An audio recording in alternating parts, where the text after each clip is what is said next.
Buongiorno e ben ritrovati con una nuova edizione del TG Flash di News Sicilia.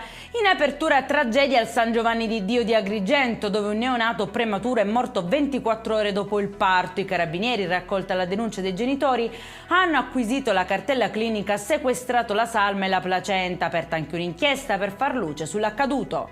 Scoperto un arsenale a Gela nel Nisseno, sequestrate 7 pistole, 2 fucili e un migliaio di munizioni. Il proprietario dell'immobile è stato arrestato. Dai primi accertamenti è emerso tra l'altro che alcune delle armi rinvenute sarebbero state rubate. Sabrina Lattuca non è più il sindaco di Realmonte. Il Consiglio Comunale ieri sera ha approvato la mozione di sfiducia con 8 voti favorevoli, 3 contrari e 1 assente. Solo pochi giorni fa aveva nominato il suo vice sindaco ed era anche presidente del lato idrico e dovrà quindi lasciare l'incarico. Mi dispiace tantissimo perché sono convinta che stasera ha perso Realmonte, ha commentato così sul suo profilo Facebook.